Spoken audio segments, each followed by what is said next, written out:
أما بعد فأعوذ بالله من الشيطان الرجيم بسم الله الرحمن الرحيم مرج البحرين يلتقيان بينهما برزخ لا يبغيان فبأي آلاء ربكما تكذبان وقال تعالى في القرآن المجيد والفرقان الحميد يخرج منهما اللؤلؤ والمرجان فبأي آلاء ربكما تكذبان وقال تعالى في عصمته النبي الكريم في الكلام المجيد والفرقان الحميد في شان حبيبه إن الله وملائكته يصلون على النبي يا أيها الذين آمنوا صلوا عليه وسلموا تسليما اللهم صل على محمد وعلى آل محمد وبارك وسلم صلاة وسلام عليك يا رسول الله صلاة وسلام عليك يا حبيب الله محترم حاضرین مجلس، اس وقت میں ہم اور آپ یہاں پر سیدنا امام حسن علیہ السلام کی ولادت و سعادت کی خوشیوں کے منانے اور جشن کی نسبت پر یہاں پر جمع ہوئے ہیں۔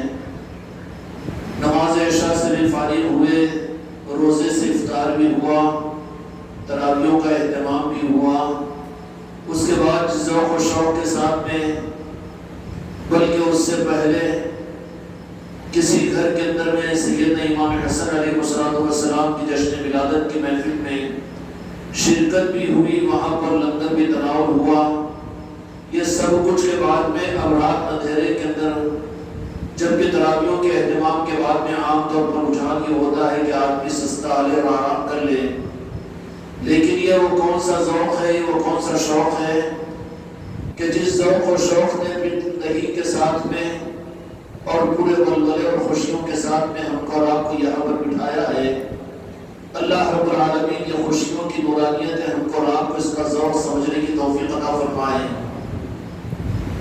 بعض وہ چیزیں ہوتی ہے کہ آدمی اللہ تعالیٰ کا حکم سمجھ کر پورا کرتا ہے، حکم کے سمجھ کر پورا کرنے میں جیسے نماز کا حکم ہے، نماز آدمی اللہ کا حکم سمجھ کر پڑھے، لیکن ایک یہ ہے کہ نماز اللہ کا حکم ہے سمجھ کر پڑھے، یہ تو حکم کی ادائیگی ہے جو فرض ہے، لیکن ایک یہ ہے کہ اس کے اندر میں خشوع اور خضوع اور اس کے اندر میں لذت اور سرفت کا مل جانا، یہ بندے کے بس میں نہیں ہے، بلکہ یہ رب کی طرف سے قبولیت پر عطا کیا جاتا ہے، رب کی طرف سے عطا کیا جاتا ہے۔ پھر وہ نماز جس میں خشوع اور خضوع ہو، جس نماز کے اندر میں سرفت اور مستی ہو، اور وہ حقیقت نماز ہے۔ صورت نماز بندوں کے بس میں ہے کہ وہ ادا کریں، لیکن حقیقت نماز یہ ہے کہ رب کی طرف سے بندوں کو دی جاتی ہے۔ میرے بھائیوں اور میرے دوستوں، میرے بزرگوں، اللہ تبارک و تعالیٰ ہم کو اور آپ کو اللہ کی طرف سے ملے ہوئے انعامات کے قدردانی کی توفیق عطا فرمائے۔ ایک یہ ہے کہ ایک عمل وہ ہے جس کو دین کا عمل، شریعت کا عمل سمجھ کر عمل کریں، یہ بھی بہت ضروری ہے، اس کے بغیر نجات نہیں ہوگی۔ اور یہ بھی اس لیے کہ اللہ تبارک و تعالیٰ نے اللہ کے نزدیک ان الدین عند اللہ الاسلام، اس اعتبار سے شریعت اور دین ہے جس کے حکم کا پورا کرنا نجات کے لیے شرط اول ہے، اس کے بغیر اللہ تعالیٰ کے پاس میں نجات نہیں ہوگی۔ اب ایمان کے قبول کرنے کے بعد میں اسلام کے احکامات ہے، سب کچھ ہے، لیکن میں نے مثال عرض کی آپ حضرات کے سامنے کہ ہم نے نماز پڑھی ہے، لیکن نماز کے پڑھنے کے ہمارے ارادے کے ساتھ میں ہمارے لیے 4 رکعت عشاء کی نماز بھی ہم نے پڑھی، 2 رکعت سنت بھی پڑھی ہوگی، پھر 20 رکعت تراویح بھی ہم نے پڑھی اپنے ارادے کے ساتھ میں، لیکن پڑھنے والوں کے اندر میں بعض خوش نصیب وہ لوگ ہوں گے کہ جن کو ان نمازوں میں لذت ملے، سرورت ملے، لذت ملے، جو میں سمجھ میں آ رہی بات۔ تو حقیقت والی نماز وہی ہے جن کو ان نمازوں کے اندر میں ذوق اور سرفت اور روحانیت ملے اور اتنی لذت مل جائے کہ وہ دنیا کو بھول جائے۔ ایک تو ادائیگی کی نماز ہے کہ چلو 20 رکعت پڑھنی ہے، عشاء کی نماز پڑھنی ہے، فجر کی نماز پڑھنی ہے، اور ایک یہ ہے کہ خدا کی طرف سے وہ انعام اس نماز میں عطا کر دیا جائے کہ نماز میں ایسے مغموم ہو جائے جیسے سیدنا عمر فاروق اللہ تعالیٰ عنہ کے بارے میں آتا ہے کہ آپ کو تیر چبھا، لوگوں نے مشورہ کیا کہ نکالنا چاہیے، لیکن کہا کہ یہ ممکن نہیں ہے، تکلیف ہے، رہنے دو۔ لیکن نماز کی رکعت کے انتظار کیا تو بعض لوگوں نے کہا کہ جس وقت میں رکعت پڑھ لے اس وقت میں تیر کو نکال لے۔ احادیث میں یہ واقعہ بڑا مشہور ہے، فضائل کی کتابوں میں بھی لکھا ہوا ہے۔ تو کھڑے ہونے والے مجمع نے نماز کی نیت کے باندھنے کے بعد میں سیدنا عمر فاروق رضی اللہ عنہ کے تیر کو جسم سے نکال لیا۔ جس تیر کو ہاتھ کے لگانے پر سیدنا عمر فاروق رضی اللہ عنہ بے چین ہو جاتے تھے اور یہ فرماتے تھے کہ میں اس کے نکالنے کی تکلیف کو برداشت نہیں کرتا ہوں۔ لیکن وہ کون سی چیز تھی؟ کہ اللہ کا انعام تھا۔ نماز ہمارے اختیار میں ہے، لیکن نماز کی قبولیت پر اور نماز کے اندر میں لذت اور نماز کے اندر میں مزہ، اللہ اس کا کوئی ذرہ بھی مجھ کو آپ کو نصیب فرمائے۔ دین اور شریعت پر چلنا، سنتوں پر عمل کرنا، احکامات پر عمل کرنا یہ ہمارے ارادے سے ہوگا، لیکن اس دین کے چلنے میں لذت کا مل جانا اور اس دین کے اندر میں چلنے پر ذائقے کا بن جانا اور اس دین پر چلنے پر لذت کا محسوس ہو جانا، یہ اللہ کی طرف سے قبولیت کے طور پر کیا جاتا ہے۔ حضرت عمر فاروق رضی اللہ عنہ کے سامنے دیکھا کہ جیسے سلام پھیرے تو لوگ کھڑے ہوئے ہیں، تو سوال کیا کہ تم نے میرے جسم سے تیر کے نکالنے کے لیے کھڑے ہوئے ہو؟ صحابہ نے فرما دیا کہ ہم نے تو اس تیر کو آپ کے رکعت کے بندے پر نکال لیا۔ یہ کیا چیز تھی؟ یہ اللہ کا عبادات کی قبولیت کا وہ انعام تھا۔ اے وابستگان خانقاہ محمدی، اپنی زندگیوں میں اس ذوق کو پیدا کرنا اور اس ذوق کو حاصل کرنے کی اپنے اندر میں ہم کو طلب کرنی ہے۔ اعمال کو بوجھ سمجھ کر عمل کا کر لینا، نمازوں کا اہتمام، دین پر چل جانا، رمضان کے روزوں کا اہتمام رکھ لینا، اس لیے کہ مسلمان ہیں، اس لیے کہ ہم ایمان والے ہیں، یہ سب کچھ بھی ہے، لیکن وہ دولت اللہ تعالیٰ جن کو عطا کرتے ہیں کہ دین ذوق والا بن جاتا ہے، ذائقے والا بن جاتا ہے اور اندر کی تمنا والا بن جاتا ہے۔ پھر وہ یہ چاہتا ہے کہ اے اللہ، تیرے اور تیرے محبوب کی نسبت کے اوپر مجھے ایک بار شہید کر دیا جائے، پھر زندہ کیا جائے، پھر شہید کر دیا جائے۔ کاش کہ میری زندگی میں مجھے ایسا موقع مل جائے کہ تیرے محبوب کی محبت میں اپنے جسم کی چمڑی کو نکال کر نارد پاک مصطفیٰ کے لیے استعمال کرواؤں، تبھی مجھ سے حق نہیں ہو سکتا۔ یہ کون سا ذوق ہے؟ یہ اللہ کی طرف سے قبولیت کا ذوق ہے، اور اسی انعام کی قدر کی توفیق اللہ مجھ کو آپ کو عطا فرمائے۔ اس کا ایک اشارہ میں نے کیا کہ مجلس بھی آپ شریک ہو چکے تھے، تراویح بھی پڑھ چکے تھے، نماز بھی فارغ ہو چکے تھے، لیکن یہ قبولیت کی بات نہیں ہے کہ پھر سے سید امام حسن علیہ السلام کے نسبت کی محفل کا اعلان کانوں میں پڑا تو اسی چستی کے ساتھ میں، سستی کے ساتھ میں نہیں، مجھول بن کر نہیں، بلکہ اپنے ذوق کے ساتھ میں، تھکان اور کاہلی اور سستی کے ساتھ میں نہیں، یا مجمع کی کثرت کو دیکھ کر کہ چلو ہزاروں لوگ جمع ہو گئے ہم بھی تماشائی بن جائیں گے، یہ بھی نہیں، اور ایسی کوئی مجبوری بھی نہیں، اور نہ کوئی مسلک و جماعت کی بنیاد اور مجبوری ہے، نہ کوئی تنخواہ اور کسی اور مجبوری کی بنیاد پر۔ کیوں میرے کو سمجھ میں آ رہا ہے؟ یہ کون سا انعام ہے جو اللہ تبارک و تعالیٰ کی طرف سے اپنے بندوں کو اپنی بارگاہ سے راست عطا کیا جاتا ہے، اور اسی انعام کی طرف میں اللہ تبارک و تعالیٰ نے قرآن مجید کے اندر میں اشارے فرمائے۔ حافظ صاحب نے سورہ رحمان کی تلاوت کی، اس میں ہم نے اور آپ نے سنا، وہاں پر نعمتوں کا تذکرہ اللہ تعالیٰ کی طرف سے جہاں پر ہے، اس سے زیادہ فَبِأَيِّ آلَاءِ رَبِّكُمَا تُكَذِّبَانِ، کہ جس کا مفہوم یہ ہے کہ اے انسانوں، تم اللہ کی کن کن نعمتوں کی نابودی کرو گے، کن کن نعمتوں کو جھٹلاؤ گے، آخر وہ کون سی نعمتیں ہیں؟ سورہ رحمان کے اندر اللہ تبارک و تعالیٰ نے وہ کون سی نعمتوں کی طرف میں بندوں کو اس بات کی طرف میں توجہ دلایا۔ سورہ رحمان کی تفسیر کو غور سے دیکھے میرے بھائی اور میرے دوستوں، اگر دیکھیں گے تو سورہ رحمان کے اندر اس تفسیر میں جانے کا موقع نہیں ہے، اشارہ کر دوں جو آیت شریفہ میں نے امام رازی رحمۃ اللہ علیہ کی تفسیر کے مطابق میں مرج البحرین یلتقیان بینہما برزخ لا فَبِأَيِّ آلَاءِ رَبِّكُمَا تُكَذِّبَانِ۔ متقدمین مفسرین نے اس سے مراد سید کائنات سیدہ فاطمہ الزہرا سلام اللہ علیہ اور مولا علی مشکل کشا علیہ السلام کو لیا ہے کہ دو یہ سمندر ہے جو ایک جگہ ملتے ہیں۔ کہا کہ فَبِأَيِّ آلَاءِ رَبِّكُمَا تُكَذِّبَانِ، تو ان نعمتوں کی ناقدری نہ کرو۔ آج عمومی طور پر ہم سے ناقدری ہو رہی ہے، تفصیل میں گئے بغیر دیکھ لیجیے تفصیل کی کتابوں میں عارفین اور اولیاء کی تفسیروں میں تو بہت زیادہ تفصیل اس بات کی مل جائے گی، اہل دل تو بہت کچھ سنا دیں گے۔ مرج البحرین یلتقیان بینہما برزخ لا یبغیان فبأی آلاء ربکما تکذبان۔ متوجہ فرما دیا کہ ناقدری نہ ہو، اس لیے کہ جب یہ دو سمندر ملتے ہیں تو پھر ان سمندروں کو صرف اس کے پانی کو دیکھ کر اس کے سطح کو دیکھ کر خوش نہیں ہونا چاہیے، بلکہ ان سمندروں کے اندر اپنے بڑی گہرائیوں کے اندر میں اس کی تہ کے اندر میں اپنے موتی اور موتوں کو چھپا رکھا ہے۔ یخرج منہما اللؤلؤ والمرجان، سرخ موتی اور سبز موتی اس کے اندر میں ملیں گے۔ علامہ غازی کے تفسیر کے مطابق میں سرخ موتی سے مراد سیدنا امام حسین علیہ السلام ہے اور سبز موتی سے مراد سیدنا امام حسن علیہ السلام ہے۔ فَبِأَيِّ آلَاءِ رَبِّكُمَا تُكَذِّبَانِ۔ آج تو ہم نے اس محفل کو سجا کر سورہ رحمان کی اس آیت پر اپنے شکر کے زندگی کا حق ادا کرنے کے لیے بیٹھے ہیں۔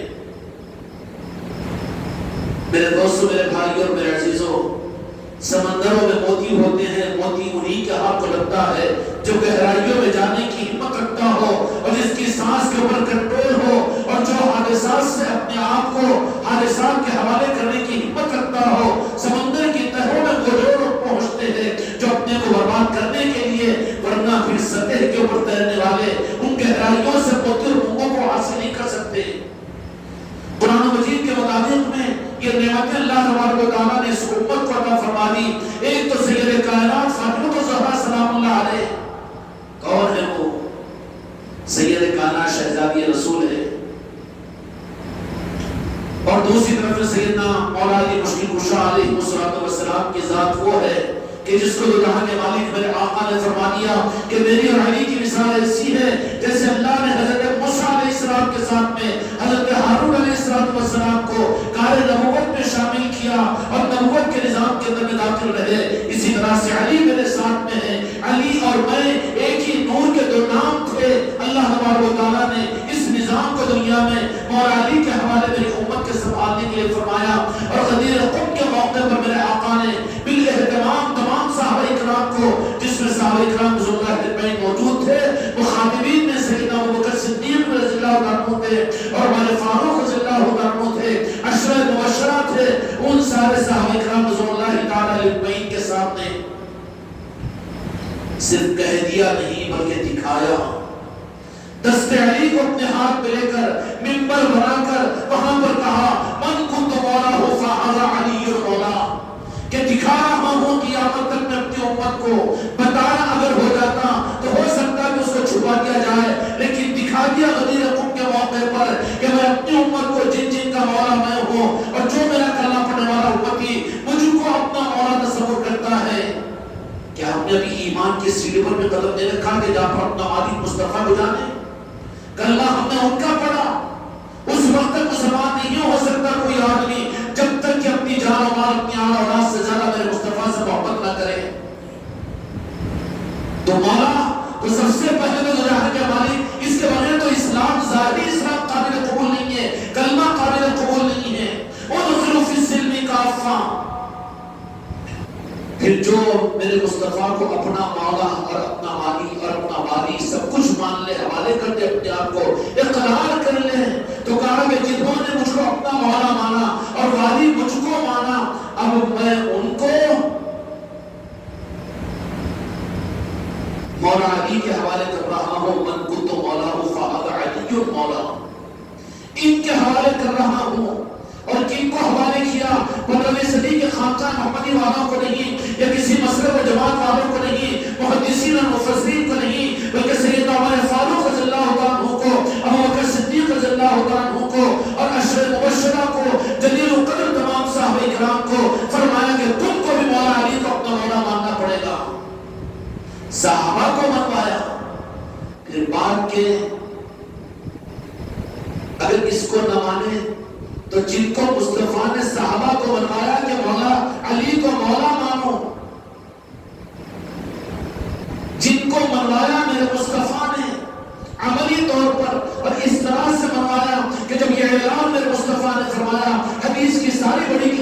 اندر میں غدیر قم کے اس خطبے کے اندر میں تفصیلات موجود ہیں کہ سب سے پہلے حضرت عمر فاروق رضی اللہ عنہ آگے بڑھے اور حضرت عمر علی مشکل کشا کی پیشانی پر بوسہ کیا، معانقہ کیا اور کہا کہ بے شک آپ ہمارے مولا تھے، لیکن آج ہم اعلان کرتے ہیں کہ ہمارے نہیں، ہماری نسلوں کے، ہماری اولاد کے مولا آپ ہمارے مولا ہیں، ہم آپ کی رعیت ہیں، ہم آپ کے تابع ہیں۔ اس کے بعد حضرت ابوبکر صدیق رضی اللہ عنہ آگے بڑھے، عنوان بنا دیا جاتا ہے بڑی آسانی کے ساتھ میں مسلمان اس عقیدے صحیح کو نکال کر اتنا سخی ہو گیا ہے مسلمان کہ اپنی اصل پونجی، اپنا ATM کارڈ نکال کر کسی بھکاری کو دے دے۔ جہاں مولا علی کی عظمت اور مولا علی کی ولایت اور مولاویت کی بات آتی ہے تو وہ شیعہ اور لافظی ہے۔ ارے لا حول ولا قوت، پھر تیرا ایمان کہاں ہے؟ ایمان کی تکمیل میں صدیق اکبر رضی اللہ عنہ کو ماننا پڑا، مولا علی کو علی مولا۔ ابو بکر رضی اللہ عنہ نے مان کا اعلان کیا۔ میرے بھائیوں، نجات نہیں ہو سکتی، دنیا کا سب سے بڑا روزدار، سب سے بڑا نمازی اور سب سے بڑا پیر، سب سے زیادہ متقی اور پرہیزگار، لیکن اگر اہل بیت کی محبت اس کے دل میں نہیں ہے تو جنت میں جا نہیں سکتا، جہنم اس کی تقدیر بن جائے گی۔ اس لیے اس تفصیل میں جانے کا موقع نہیں۔ مرج البحرین یلتقیان بینہما برزخ لا یبغیان، کہ سمجھ جاؤ فَبِأَيِّ آلَاءِ رَبِّكُمَا تُكَذِّبَانِ، کہ تم ان نعمتوں کے پر غور کیا کرو، فکر کیا کرو کہ کن کن نعمتوں کی تم ناقدری کر رہے ہو۔ تم اپنے جسم کی ناقدری کرے چل جائے گا، تم مال کی ناقدری کرو چل جائے گا، اور اپنی جان کی ناقدری کرو چل جائے گا، لیکن ذرا سوچو تو صحیح، اللہ نے جن کو نعمتوں کی صورت میں قرآن مجید میں تم کو عطا فرمایا، اس کی ناقدری کو رب برداشت نہیں کرے گا۔ اور ان نعمتوں میں عظیم نعمتوں کی تفسیر میں نے آپ حضرات کے سامنے عرض کر دی۔ ایک طرف میں تو مرج البحرین یلتقیان بینہما برزخ لا یبغیان، اس سے مراد میرے دوستو، میرے بھائیوں، سارے مفسرین اکرام نے بھی اس بات کی تفسیریں لی ہے، لیکن بات کا زمانہ زیادہ وقت نہیں گزرا تھا، 32 سال میرے آقا کو پردہ فرما کر نہیں گزرے۔ وہیں سے خطرہ جس کا اظہار میرے مصطفیٰ نے مدینہ منورہ کے اندر میں فرمایا تھا کہ بہت قریب زمانہ آنے والا ہے، مسجد نبی کے ممبر کو اشارہ فرما کر کہ اس ممبر کے اوپر نوجوان گھنڈے آ کر میرے اہل بیت کے اوپر اعتراض کریں گے اور ان کا سب و شتم کریں گے۔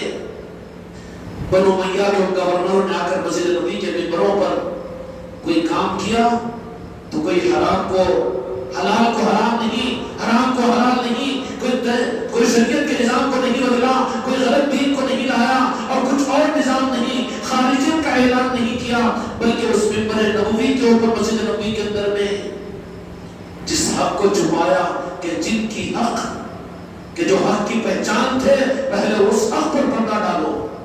یہ خارجیوں کے فتنے کی شروعات بھی حق کی پہچان مولا علی کی ذات کی مقدس پاک کی تھی۔ یہ جب تک رہیں گے حق چھپے گا نہیں، امت کے نظروں سے پہلے اس حق کو چھپا دو۔ بڑی سازشی طور کے اوپر استعمال کیا گیا خلافت بنو امیہ کے بادشاہوں کو، لیکن سازشیں تھی عبداللہ ابن ابی ابن سلول کی، عبداللہ ابن سبا کی، سب کل فیل تقسیم ہو رہا تھا یہود و نصارہ کی طرف سے کہ کیا کرنا چاہیے امت کے بچے کے اندر میں، امت کے عورت کے اندر میں، اور امت کے گھر کے اندر میں، اور مدینے کی زمین کے ہر ذرے کے اندر میں اگر کہیں پر دین کی عظمت اور دین کی محبت اور اہمیت ہے تو اس کے ساتھ میں بالکل اوریجنل انداز کے اندر میں مسجد پاک اور اہل بیت کی محبتوں کی فکر میں داخل ہے۔ کوئی وجہ یہ نہیں ہے کہ سیدنا ابوبکر صدیق رضی اللہ عنہ کا زمانے خلافت آیا تو سیدنا ابوبکر صدیق رضی اللہ عنہ ممبر نبوی پر جمعہ کا خطبہ دیتے، امام حسن اور امام حسین علیہ السلام تشریف لا لیتے، تو پھر درمیان خطبے کے اندر میں حضرت ابوبکر رضی اللہ عنہ اتر کر امام حسن اور امام حسین کو لا کر ممبر پر بٹھا لیتے۔ عمل کثیر سے عمل میں نقص پیدا ہو جاتا ہے، لیکن نقص نہیں تھا اہل بیت کی محبت صحابہ کرام کے اندر میں۔ ایک طرف میں حضرت عمر وہ جاہل ہے جو خلفاء راشدین کے اوپر حضرت علی رضی اللہ عنہ کی مخالفت کا اظہار کر کے امت کو گمراہ کرنا چاہتے ہیں۔ ہم کو نقائص سے بھی کوئی تعلق نہیں ہے، جو صحابہ پر صد و شتم کرے اور جو خلفاء راشدین کے اوپر بے اعتمادی کا اظہار کرے اور امت کو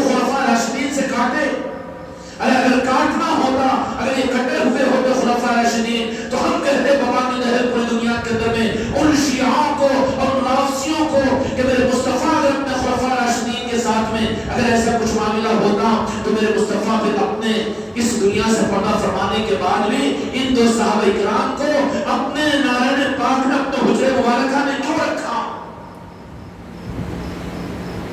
آج گنبد خضرا کے قریب سیدنا ابوبکر صدیق رضی اللہ عنہ کی مزار مبارک، عمر فاروق رضی اللہ عنہ کی قبر مبارک، یہ اس بات کی دلیل ہے کہ وہ دوست تھے اور قیامت تک دوست رہیں گے۔ کوئی عقیدے کی گنجائش نہیں ہے۔ تم کو اپنے ملک کی مسلک کی اور تم کو اپنے کالے کپڑوں کو دنیا میں چمکانے کی غرض ہوگی، لیکن حقیقت یہ ہے کہ خلفاء راشدین کل بھی تھے اور آج بھی ہے اور رہیں گے قیامت تک۔ کوئی گنجائش نہیں ہے عقیدے کے اندر۔ صحابہ کرام صلی اللہ علیہ وسلم کے بارے میں ایسے تھے، لیکن ان کے عقیدے کس درجے کے؟ سیدنا عمر فاروق رضی اللہ عنہ کا معاملہ اپنی اولاد کے سامنے ایک مرتبہ کا وہ واقعہ مشہور ہے حدیث کی کتابوں کے اندر میں، دیر تو نہیں ہوئی، امام حسین علیہ السلام مدینے کی گلی میں بچپن کی حالت میں کھیل رہے ہیں، حضرت عبداللہ بن عمر صلی اللہ عنہ بھی ساتھ میں کھیل رہے ہیں۔ بچوں کے درمیان بات کچھ آگے بڑھی تو مولا حسین شہنشاہ تو شہنشاہ ہوتے ہیں، ان کی زبان بھی بادشاہ ہوتی ہے، ان کا کردار بھی اور ان کی سوچ بھی، اور وہ شہنشاہ ہی شہنشاہ ہوتے ہیں۔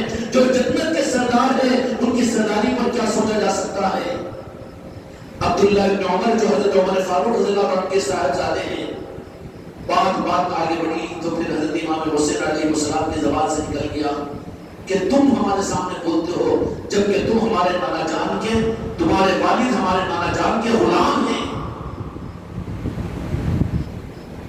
معصومیت میں نہیں تھا، امت کو عقیدے کا روح دینا مقصود تھا۔ یہ کہلایا اتفاقی بات نہیں ہے، محدثین نے اس کو نقل کیوں کیا؟ امت کے عقیدوں کی اصلاح کا ایک سامان تھا، لیکن افسوس کہ آج وہی عداوت علی اور عداوت پنجرت پاک کی اس گھناؤنی مرض نے امت کے عقیدوں کو برباد کر کے رکھ دیا ہے۔ عبداللہ بن عمر صلی اللہ عنہ جلال میں آ گئے کہ مجھے اتنا بڑا وہ اپنے لیے تانا محسوس کیے، فوراً مقام کے اندر ملے، حضرت عمر صلی اللہ عنہ سے کہا کہ بیٹا کیوں بے قابو ہے؟ کہا کہ نہیں، کیا ہوا؟ تو حضرت امام حسین علیہ السلام، حسین ابن علی علیہ السلام نے مجھے یوں کہا کہ مجھ کو یوں کہا کہ ہمارے نانا کے غلام کے بیٹے۔ تو حضرت عمر صلی اللہ عنہ نے کہا بیٹے؟ یہ نہیں کہ پیش میں آگے کون سی مسلک والے بولے، کون سی جماعت والے بولے، شیعہ بولے کہ سنی بولے، ارے جہاں دین ہوتا ہے وہاں پر یہ چیزیں کہاں ہوتی ہے؟ جہاں مسلک اور جماعت میں اٹک جاتا ہے وہ حقیقی دین تک نہیں پہنچ سکتا، وہ نارائن پاک مصطفیٰ تک نہیں پہنچ سکتا، وہ تو وہیں پر گڑھے میں پڑ جاتا ہے۔ کہا کہ کیا ہوا؟ ایسا کہا؟ حضرت عمر صلی اللہ عنہ نے کہا کہ موجود ہے، ہاں ہے، چلو بابا جاؤ۔ حضرت عمر رضی اللہ عنہ فوراً تشریف لا، دیکھا شہزادے امام حسین رضی اللہ عنہ مسکرا رہے ہیں، کہا کہ شہزادے کچھ آپ نے فرمایا؟ کہا کہ ہاں میں نے کہا تحریر بدلنے والے ہم نہیں ہیں، قول بدلنے والے ہم نہیں ہیں، اغلام کی سوچتے ہیں انجام کو نہیں سوچتے۔ ہاں میں نے کہا ہے، یہ کہا کہ میرے نانا جان کے غلام کے بیٹے۔ تو کہا کہ پیروں پر ہاتھ رکھا، حضرت عمر فاروق خلیفۃ المسلمین، ارے خلفاء راشدین کی دعائی دینے والوں اور شیعوں کو برا کہنے والوں، کیوں تم اس بات کے اوپر بھول گئے اور تمہاری کتابوں نے تمہیں گمراہ کیوں کیا اور تمہارے مسئلے کو جماعتوں میں تمہیں اندھیرے میں کیوں بھیج دیا؟ مرنے سے پہلے، آنکھ کے بند ہونے سے پہلے اپنی آنکھوں کو کھولو۔ کہا کہ کیا کہا؟ تو میں نے ہاں یہ کہا۔ تو کہا کہ شہزادے کہ یہ کہہ تو چکے ہو لیکن اس کو تحریر کر کے آپ دو گے، کیا انداز ہوتا ہے؟ کہا کہ بالکل تحریر کر کے دیں گے، جو بات ایک میں کہیں ایک لاکھ میں کہیں گے، حق کی بنیاد پر اپنے اقدام کو سوچتے انجام کو نہیں سوچتے۔ حضرت عمر فاروق رضی اللہ عنہ نے فوراً قلم اور دعوت لائی اور کہا کہ شہزادے یہ بات لکھ دو کہ میرے نانا جان کے غلام کے شہزادے، میرے غلام کے بیٹے۔ حضرت عمر رضی اللہ عنہ نے کہا کہ ہاں میں نے یہ بات کہی عبداللہ بن عمر رضی اللہ عنہ کو کہ وہ میرے نانا جان کے غلام کے بیٹے، حضرت عمر رضی اللہ عنہ غلام اور ان کے بیٹے۔ اس کو لیا اور امام حسین علیہ السلام کے دست مبارک کو پیسہ دیا اور کہا کہ تم نے بڑا احسان میری نسلوں پر کیا ہے۔ انداز سوچو، اپنے عقیدوں کے رخ کو صحیح کرو۔ اب جیسے ہی وصیت لے لی، لے کر اپنے گھر کو گئے اور اپنے بیٹوں کو بلایا، عبداللہ ابن عمر سے لے کر دوسرے بیٹوں کو، اور بلا کر کہا کہ یہ میری پونجی ہے، یہ میری نسبت ہے، یہی میرا آخرت کا سہارا ہے۔ کہ نماز نہیں تھی، روزہ نہیں تھا، زکات نہیں تھی، علم نہیں تھا، خلافت راشدہ نہیں تھی، اسلام کی تبلیغ نہیں تھی، اسلام کی فتوحات عمر فاروق رضی اللہ عنہ کے عمل نامے میں نہیں تھی۔ ان جیسا کون ہو سکتا ہے؟ ان جیسا کون ہو سکتا ہے؟ عمر فاروق بن الخطاب رضی اللہ عنہ جیسا کتنے کارنامے، قیصر و کسریٰ جیسے آدر گھٹنے ٹیک رہے ہو، اسلام پوری دنیا میں 83% سطح کے اوپر پہنچ چکا ہو، اتنا سب کچھ کے باوجود کہہ رہے کہ یہی میرے لیے سند ہے۔ کیا سند ہے؟ کدھر جا رہے ہو؟ تم کیا چکر میں آ گئے؟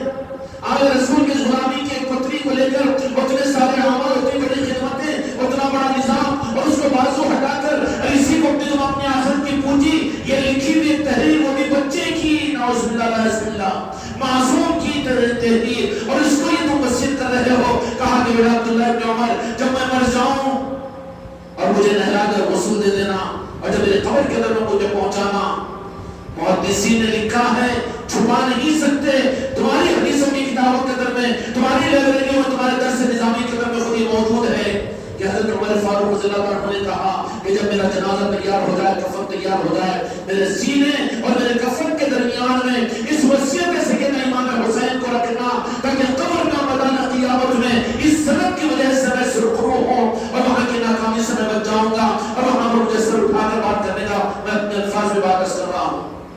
اسی کے مطابق میں حضرت عمر رضی اللہ عنہ کی وصیت پوری کی گئی، اور آج بھی سیدنا عمر فاروق رضی اللہ عنہ کے سینے اور کفن کے درمیان میں تحریر اگر کسی کی ہے تو ہمارے رسول اور شہزادے مصطفیٰ سیدنا امام حسین رضی اللہ عنہ کی تحریر موجود ہے۔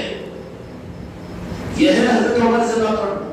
اب کہے کہ وہ مولا علی کے خلاف میں تھے اور وہ سید کائنات پر ظلم کیا، اور انہوں نے یہ کیا، امت کو فتنوں میں ڈالا ہے۔ جن کا جو مقام ہے وہ مقام دیجیے، لیکن وہی ہے غدیر قم کے موقع پر مولا علی کی مولا علیت کا جب اقرار ہوا تو سب سے پہلے آ کر موسیٰ نے یوں کہا کہ ہم نے مولا کو مولا مانا اور علی کو اپنا مولا مانا، اور اب مانا اور اپنی نسلوں کو آپ کی مولائیت میں ہم نے دیا کہ آپ مولا ہے ہمارے۔ جب صحابہ کرام رضی اللہ عنہم پر یہ چیز میرے مصطفیٰ نے مولا علی کی مولائیت کا ماننا فرض کر دیا تھا تو 15ویں صدی کے مسلمان پر ضروری نہیں ہے۔ کہاں ہے تمہارا عقیدہ، اور کہاں ہے تمہارا اسلام، اور کہاں ہے تمہارا دین؟ ارے سب کچھ بھی ہوگا لیکن سند نہیں ہوگی، کام نہیں چلے گا، کام نہیں چلے گا۔ نتیجہ یہ نکلا کہ سیدنا عمر فاروق رضی اللہ عنہ کا یہ عالم، اور کیا سنا ہے کہ صحابہ کرام رضی اللہ عنہم کے درمیان میں سیدنا امام حسن اور امام حسین رضی اللہ عنہ کا جو مقام تھا، گھروں کے اندر میں صحابہ کرام رضی اللہ تعالیٰ عنہم اجمعین حسنین کریمین کے تذکرے کیا کرتے تھے۔ جب سیدنا امام حسن اور حسین علیہ السلام میرے مصطفیٰ کے پردہ فرمانے کے بعد میں گھر کی عورتیں نکل نکل کر خوشبو محسوس کرتی، شہزادے مصطفیٰ گلی سے جاتے تو کہ امام حسن جا رہے ہیں، شبیہ مصطفیٰ جا رہے ہیں، اور شہزادے مصطفیٰ جا رہے ہیں، نکل کر بچے عورتیں گھروں کی چوپائیوں پر چڑھ کر دروازوں کو کھول کر زیارت کیا کرتی تھی اور اپنے آنکھوں کو ٹھنڈک پہنچایا کرتی تھی۔ اور صحابہ کرام رضی اللہ تعالیٰ عنہم بے چاروں کے قرار ہو جاتے مسجد نبوی کے اندر میں، اگر یہ شہزادے مصطفیٰ مسجد نبوی میں تشریف نہیں لاتے۔ کیوں؟ یہ صحابہ کرام رضی اللہ عنہم کے عقیدہ اور مدینے کے عقیدے اور مدینے کے ماحول کی میں بات سنا رہا ہوں۔ میرے آقا نے ایک حدیث پاک بڑی عجیب بات فرمائی۔ بہت زمانہ پہلے ہماری نظروں سے وہ حدیث گزری تھی، لیکن آج یاد آ گئی کہ اس امت کے آخری طبقے کی اصلاح بھی انہی بنیادوں پر ہوگی۔ جتنے مصلحین چل رہے ہیں امت میں اصلاح کے لیے، اور جتنی تبلیغ اور جتنی دین کی دعوتیں دنیا میں چل رہی ہے، اور جتنے امت کے غم میں گھرنے والے اور مرنے والے ہیں، وہ اچھی طرح سے سن لے اور اس حدیث پاک کو اپنے ذہن نشین کر لے کہ میرے امت کی آخری طبقے کی اصلاح بھی انہی بنیادوں پر ہوگی۔ حدیث پاک کا مفہوم عرض کر رہا ہوں، انہی بنیادوں پر، جن بنیادوں پر اس امت کے پہلے طبقے کی اصلاح ہوئی تھی۔ تبلیغ کے لیے نئے سلیبس کی ضرورت نہیں، نئے کتاب کی ضرورت نہیں، نئے فضائل کی ضرورت نہیں، نئے نظام کی ضرورت نہیں، نئے جماعت کی ضرورت نہیں، نئے مسلک کی ضرورت نہیں، نئے نظاموں کی ضرورت نہیں ہے، بلکہ امت کی اصلاح کی اگر ہمدردی ہو تو آؤ مدینے کی اس پہلی صدی کے اندر میں جن بنیادوں کے اوپر امت کی اصلاح ہوئی تھی، اگر اسی رخ پر آ جاؤ، اسی پلڑے کو اگر پلٹا دو، خانقاہ محمدی اس پہلے پلڑے کو دیکھتی ہے ہر نظام کے اندر میں، مدینے کے ماحول کو دیکھتی ہے، مدینے کے حالات کو دیکھتی ہے، اور مدینے کی اصلاح کے نظاموں کو دیکھ کر کچھ کوشش کی جا رہی ہے تو اس کے نتیجے بھی تو نکل رہے ہیں۔ اصول یہ ہے کہ کوئی مسلک کو دیکھے، کوئی جماعت کو دیکھے، کوئی اپنے پیر کو دیکھے، کوئی ان کو دیکھے، ان کے دیکھے، یہ تو بھٹکتی آتمائیں ہیں۔ اس کے بجائے راس مدینے کے ماحول کو دیکھو، وہاں کے نظام کو دیکھو، ہر معاملے میں مدینے کی حقیقت تک پہنچنے کی کوشش کرو، تو پھر ایتھنٹک ہے، یہ رجسٹرڈ ہے کہ وہاں پر گمراہیت نہیں ہو سکتی۔ اس لیے میرے آقا جہاں کے مالک نے اشارہ فرما دیا کہ میں نے دو چیزیں تمہارے درمیان میں چھوڑ کر جا رہا ہوں، ایک قرآن پاک، دوسرے اہل بیت کی محبت۔ یہ دو چیزوں کو تم تھامے ہوئے رہو گے تو ذمہ داری میری ہے کہ میری امت دنیا میں گمراہ نہیں ہوگی۔ قرآن ہے، اہل بیت نہیں ہے، گمراہ ہے، اگر اہل بیت ہے لیکن قرآن نہیں ہے تو وہ گمراہیت کے راستے پر ہے۔ اور جن کے پاس وہ قرآن بھی ہو، جو تراویح بھی پڑھتے ہو، سنتے اور سناتے بھی ہو، اور جو عاملین قرآن بھی ہو، عاملین قرآن بھی ہو، اور اس کے ساتھ اہل بیت کی محبت میں وہ مولا حسن کی اس تولد کی ولادت کی محفلوں کا اہتمام بھی کرنے کو غیر دین اور بدعت نہیں سمجھتے۔ ان کی مسجدوں میں، ان کے خانقاہوں میں، ان کے گھروں میں، ان کے مدرسوں کے اندر میں اگر یہ محبت اہل بیت کے نظام ہے، ہم دعائی دیتے ہیں، ان کو مبارکباد دیتے ہیں۔ اگر نہیں ہے تو پیچھے ہٹو، اپنے مسلک و جماعت کے ان گروہوں سے نکل کر تھوڑا سا حق کو حاصل کرنے کی کوشش کرو۔ یہ پیغام ہے خانقاہ محمدی کا، کوئی مسلک و جماعت کا نظام نہیں ہے۔ صحابہ کرام رضی اللہ اجمعین کے گھروں کے اندر میں اپنی اولادوں کی تربیت کے لیے امام حسن اور امام حسین علیہ السلام کے واقعات کو کہ میرے مصطفیٰ نے آج نماز کی حالت میں اٹھا لیا، سجدے کو طویل کر دیا، کھجور کو کھلا دیا، بوسہ دیا، چوم لیا۔ ارے یہ تذکرے صحابہ کرام اپنے گھروں کے اندر اپنی اولادوں کی تربیت کے لیے حسنین و کریمین کے تذکرے کرتے ہوئے اپنی اولادوں کی تربیت کرتے تھے۔ سمجھ میں آئی بات؟ اور پھر گھروں کے اندر میں یہ تذکرے پنجتن پاک اور اہل بیت کے، یہ تو مدینے کی ابتدائی ماحول کی اصلاح کی کہ جس کے ذریعے سے اصلاح ہوئی ہے پہلے طبقے کی، اس کی بات میں عرض کر رہا ہوں، اس پر تم کو ساری بات سمجھ میں آ جائے گی۔ اب میں 10-20 ہزار مریدوں کو لے کے اپنا ایک نیا نظام، تو ہو سکتا ہے کہ فرعون بنے، ہو سکتا ہے کہ دجال کا نمائندہ بنے، ہو سکتا ہے کہ دنیا میں دین کو کاٹ کر بیچنے والا بن جائے، کوئی اور دعویٰ کر کے گمراہ ہو جائے، جہنمی بنے اور بنا دے۔ لیکن وہ پہلا طریقہ جو اصلاح کا امت کے لیے تھا، جس سے پھر وہ پاک معاشرے کے اندر میں حقیقت والی وہ صحابہ کی جماعت تیار ہوئی، ان کی بات سنا رہا ہوں۔ گھروں کے اندر میں حسنین و کریمین کے تذکرے، سید کائنات کے تذکرے، اہل بیت اطہار کے تذکرے، یہ تذکروں سے ان کے گھروں کے اندر میں اولادوں کی تربیت ہوتی تھی، ان تذکروں سے ان کی زندگیاں منور ہوتی تھی گھروں میں۔ یہ تو گھروں کا ماحول تھا۔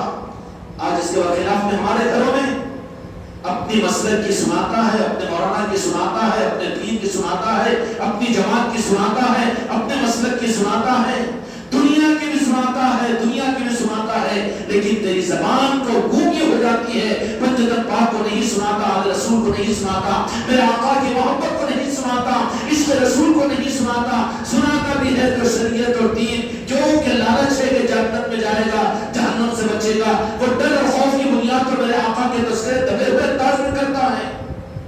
یہ تیرے دین کی اصلاح کا نظام ہے، فضائل کی کتابیں سناتا ہے، مسائل بتاتا ہے، جو تاجر بنا کر جنت میں جاؤ، جہنم سے بچو۔ اب اس کے لیے تجارت کے راستے پر یہ امت چل رہی ہے۔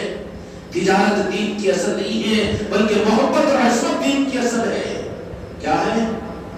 تجارت اصل نہیں ہے دین کی، دین کی روح تجارت نہیں ہے، دین کی روح اصل عشق مصطفیٰ اور محبت اور تعظیم ادب مصطفیٰ ہے۔ خیر میرے بھائیوں، گھروں کا ماحول تو یہ تھا کہ حسنین کریمین کے تذکرے، صحابہ کرام کے اولادوں کی تربیت ان کے درمیان میں، اور ان کی مسجدیں، چاہے وہ مسجد قباء ہو کہ مسجد نبوی ہو، مسجدوں کے اندر کیا تھا؟ مسجدوں میں سب سے اعلیٰ درجے کی مسجد نبوی مانی گیا۔ مسجد نبوی کے اندر کیا تھا؟ خدا کی قسم آج امت کو اللہ تعالیٰ شعور عطا کرے تو پھر یہ نہیں کہہ لینا کہ زیادہ پنجتن پاک کے تذکرے کرنے سے وہ شیعہ کرتے ہیں، راضی کرتے ہیں. کیسا بدزبان ہو گیا، بدذاقہ ہو گیا تو جو حق کو تو حق سمجھ نہیں سک رہا ہے. مسجد نبوی کے جو دیواری، وہاں کے در و دیوار کی ایک ایک چیز، وہاں کے زربات، وہاں کے کھجور کے درخت کے وہ چھالوں کا وہ چھت، اس سے اگر کوئی دل مردے والا ہے پوچھے تو یہی کہیں گے کہ تو جہاں کے مالک میرے آقا کے زمانے کی مسجد نبوی، وہاں کے 24 گھنٹوں کا تذکرات اور پنجتن پاک اور اہل بیت تھے، امام حسن و حسین تھے. مسجد نبوی پر جو رنگ چڑھا ہوا تھا وہ امام حسن و حسین علیہ السلام کی عصمت اور محبت کا رنگ چڑھا ہوا تھا. مال غنیمت کی تقسیم کا موقع آنا عمر فاروق رضی اللہ عنہ کے زمانے کے اندر میں، حضرت عمر فاروق رضی اللہ عنہ خلافت راشدہ کے اندر میں یہ کہہ رہے ہیں کہ نہیں، امام حسن و حسین کو اور اہل بیت کو یہ حق دیا جائے گا.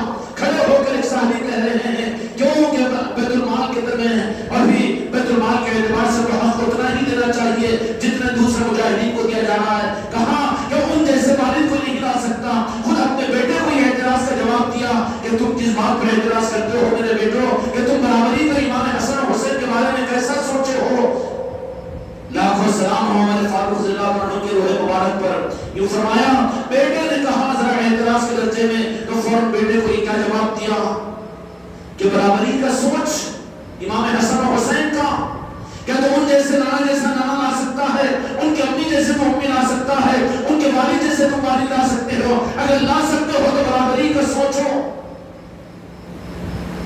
یہ سوچ صحابہ کرام کی، مدینے کے ماحول کی، مسجد نبوی کی اور خلیفۃ راشدہ کی، امام حسین کے بارے میں حضرت عمر فاروق، ابوبکر صدیق رضی اللہ عنہ کی. اور 15ویں صدی کی سوچ اتنی گمراہیت کی سوچ ہو جائے کہ امام حسن اور امام حسین کا تذکرہ ہی بدعت بن جائے، ان کا تذکرہ ہی شیعہ اور روافض بن جائے. دیوالیہ نکل گیا ہے عقیدوں کا، ایمان کا.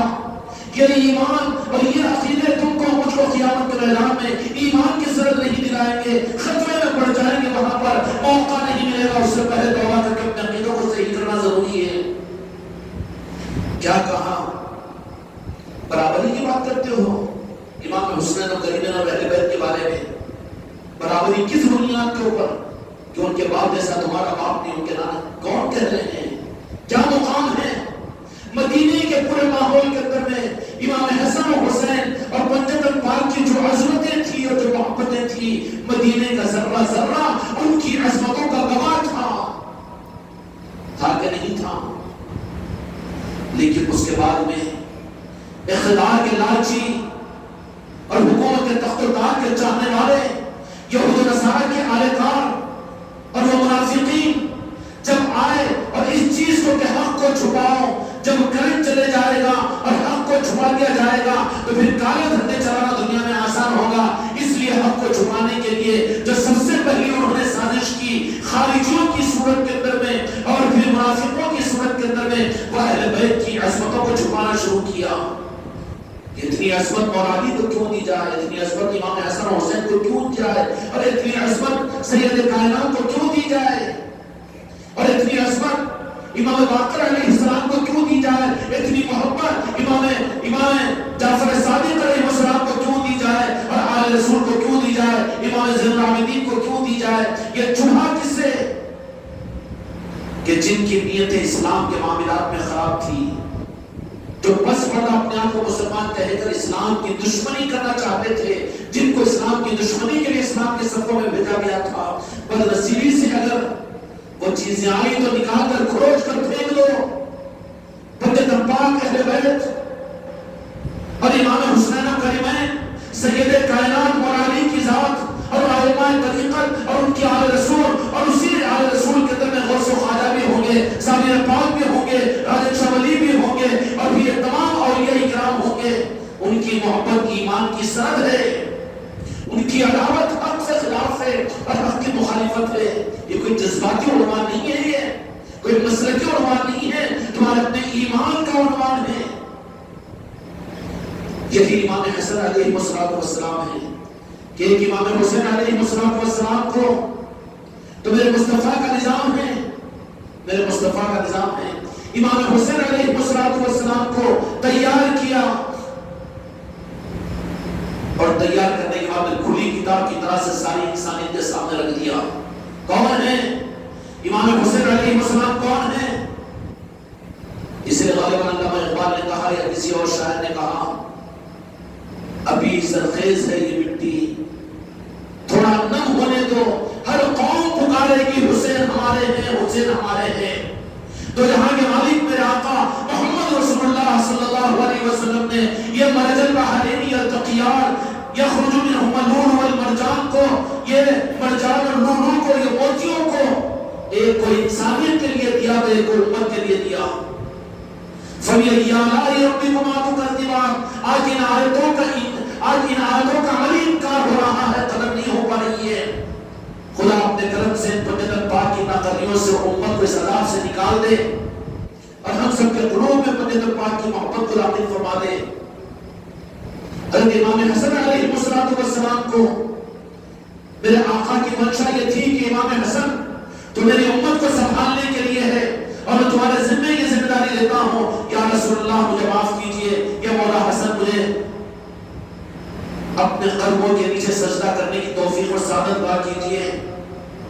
وہ تو میرے آقا نے جن کو جو ذمہ داری عطا فرمائی، ایک سبز رنگ کی شہادت کو دے کر امت کے لیے کہا کہ میری امت کے لیے، اس لیے میرے آقا نے فرمایا کہ یہ میرا شہزادہ حسن جو مشاہبت کے اندر میں صورت میں سینے مبارک سے لے کر شبیہ مبارک بالکل راس میرے مصطفیٰ کی شباہت تھی۔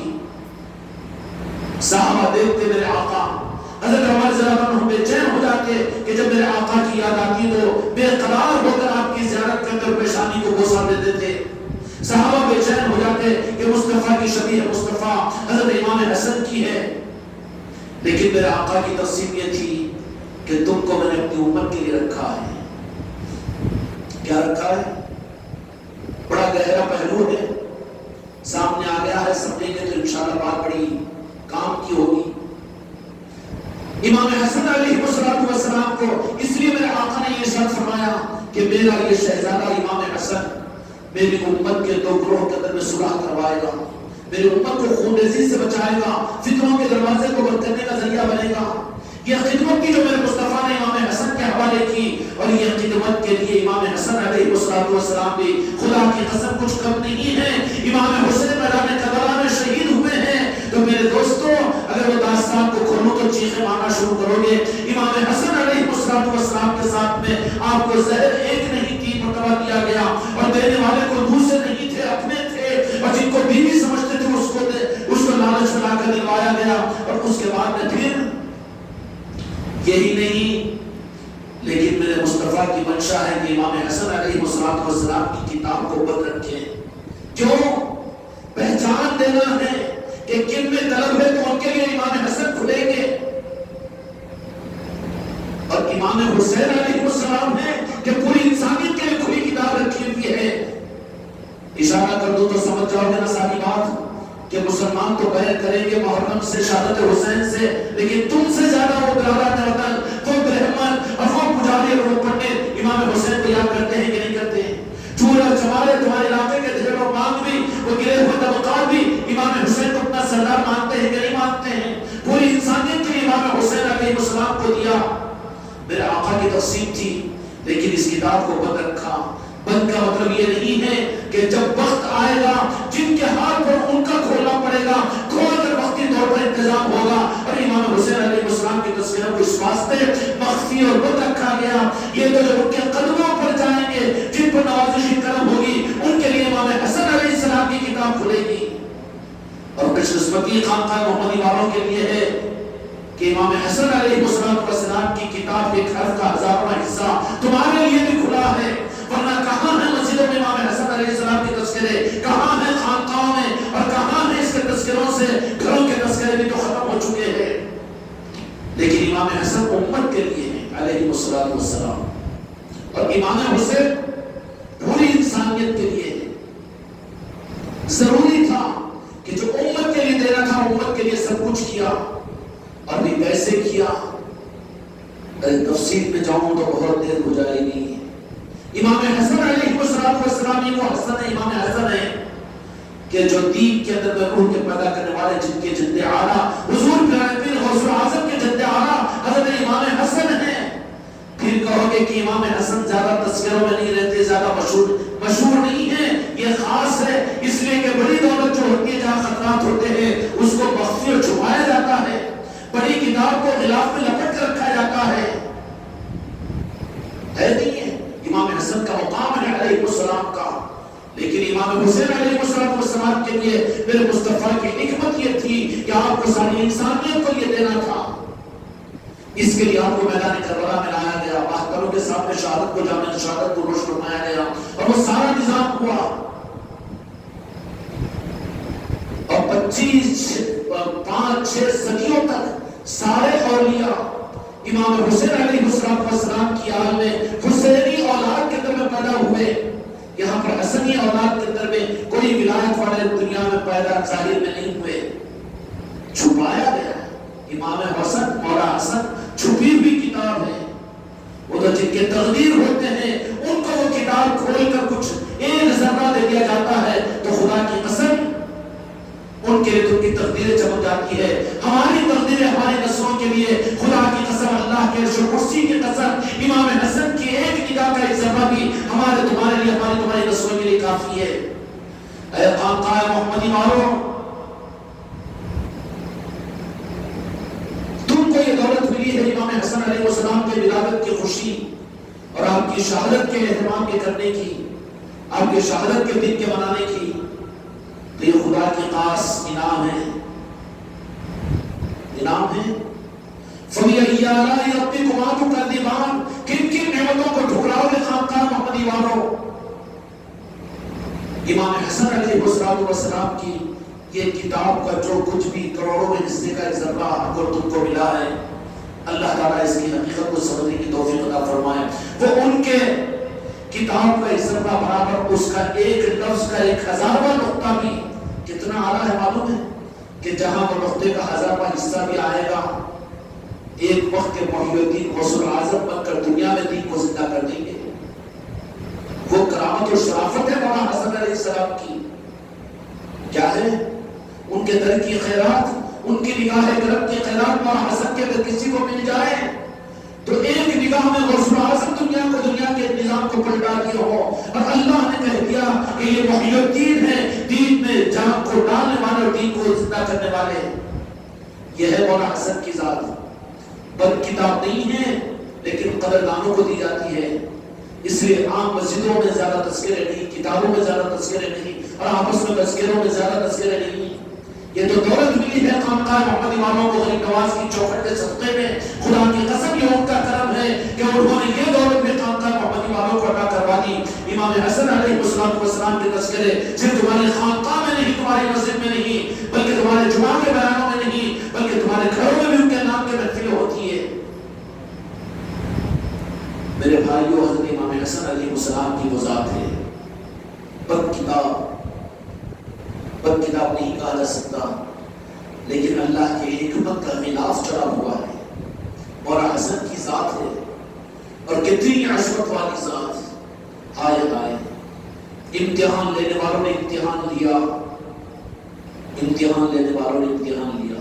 ایک وفد غالباً حضرت عمر فاروق رضی اللہ عنہ کے زمانے میں یہودیوں کی طرف سے آیا اور کہا کہ اسلام کو ہم ماننے کے لیے تیار ہے، لیکن ہمارے یہ 3 یا 4 سوال ہے، اس کا جواب دو تو اس کے بعد اسلام کو قبول کریں گے۔ نہیں کہا تو کہا کہ سوالات ایسے تھے کہ ظاہری طور پر ایسے پیچیدہ سوالات تھے کہ جواب نہیں دے سکے۔ تو کہا کہ کوئی اور، کہا کہ فلاں جواب نہیں دے سکے۔ تو کہا کہ اس مذہب کو ہم کیسے مانیں گے، اسلام حق کیسے، ہم تو پھر دعویٰ اور اعلان کریں گے کہ یہودیت ہماری حق ہے۔ نازک وقت آ گیا تو ایک صحابی نے کہا کہ اس کے جوابات دینے والے ہمارے پاس موجود ہیں۔ اس وقت میں در علی پر پہنچے تو سید کائنات فاطمہ الزہرا سلام اللہ علیہ نے اپنے در کے اندر سے یوں فرمایا، اے آنے والوں جن کے لیے تم آئے ہو وہاں پر موجود نہیں ہے، وہ جو اپنے باغ میں کام اپنے مصروفیت میں مصروف ہے۔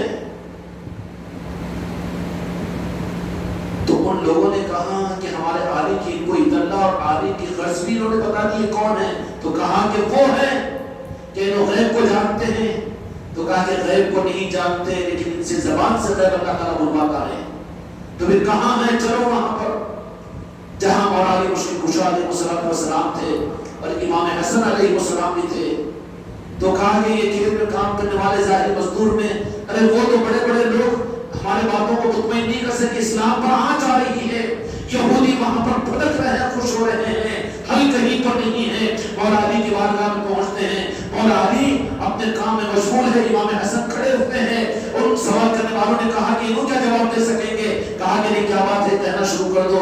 جب انہوں نے کہنا شروع کیا تو کہنے سے پہلے سنتے رہے۔ اس نے فرمایا کہ اس کے جوابات میں کیا دوں؟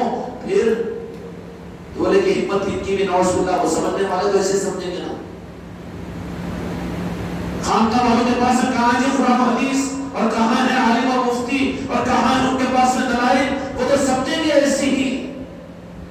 فوراً کیا کہا کہ میں کیا دوں اتنے چھوٹے سوالوں کا جواب اس ننھے معصوم بچے کی طرف سے اس سے دے دو۔ امام حسن کی طرف اشارہ فرمایا۔ امام حسن علیہ السلام نے جو سوالات مجھے کرنے والے تھے وہ تو 3 سوالوں کا جواب تو دے دیا، اور اس کے خدشات پر 7 جوابات اور آگے کے دے دیے۔ کہا کہ ہاں دین حق ہے، اسلام حق ہے، اسلام کو بچانے والے آل رسول ہیں۔ یہ ہے امام حسن علیہ السلام کی ذات، اور اس نعمت کو اللہ تبارک و تعالیٰ نے آج کے دن عطا فرمایا، لیکن مسلمان بھول چکے ہیں۔ ان کے مسجدیں ویران ہیں، ان کے منبر ویران ہیں، ان کو جنگ بدر تو یاد ہے، ان کو ختم قرآن تو یاد ہے، اور ان کو تراویح کے بعد کی دعا تو یاد ہے، ان کو اپنے مسلک و جماعت تو یاد ہے، لیکن یہ یاد ان کے ذہنوں سے نکل چکی ہے۔ آج کا دن وہ دن ہے کہ اس دن کو اللہ تبارک و تعالیٰ نے یہ عظیم نعمت 15 رمضان کو عطا فرمائی تھی۔ نصف رمضان ہے، نصف رمضان ہے، پورا دین اس کا نصف حصہ اہل بیت کی محبت ہے، امام حسن علیہ السلام کی ذات ہے، امام حسین کریمہ پنجتن پاک ہے۔ نہیں ہے تو آدھے میں گلاٹیاں مارتے رہو، کامیابی کا راستہ کہاں ملے گا؟ جب تک مولا حسن کا دامن نہیں تھامیں گے، پنجتن پاک سے محبت نہیں کریں گے، آل رسول سے محبت نہیں کریں گے، راستہ نہیں مل سکتا، الجھ کر رہ جائیں گے۔ یہ بات، یہ رائے، یہ تفسیر، یہ مسئلہ، وہ مسئلہ، ارے دین لڑنے کی چیز ہے، اس کے لیے دین ملا تھا۔ کاٹ کے بیچنے کی چیز بن کیا ہے دین؟ کہ تیرا مسلک الگ، میری جماعت الگ، تیرا نظام الگ، میرا نظام الگ، یہ کیا کٹ کٹوتی چل رہی ہے؟ جوڑنے والے تو پنجتن پاک اور آل رسول ہیں۔ اللہ تعالیٰ ان کا دامن تھامنے کی توفیق عطا فرمائے۔ یہی امام حسن علیہ السلام ہے۔ وہ بات جو عام طور پر کہی جاتی ہے امام حسن علیہ السلام کے بارے میں کہ وہ تو چھپے ہوئے تھے، وہ تو تذکرے نہیں، وہ تو میرے مصطفیٰ کی حکمت تھی، وہ اپنی امت کے لیے میرے مصطفیٰ کو اللہ تبارک و تعالیٰ نے، میرے مصطفیٰ نے امام حسن علیہ السلام سے وہ نظام طے کیا، اور پھر امام حسین علیہ السلام سے ساری انسانیت کے لیے وہ نظام کے لیے تو اپنے کاموں کو اس طرح سے کہ دونوں میں بھی شہادتوں میں کوئی مقام کم نہیں ہے۔ امام حسن علیہ السلام کا بھی مقام شہادت کے مقام میں کم نہیں ہے۔ چلو ولادت کا مقام ہے، اس لیے خوشی ہی مناؤ، اللہ نے یہ دولت ہم کو آپ کو عطا فرمائی۔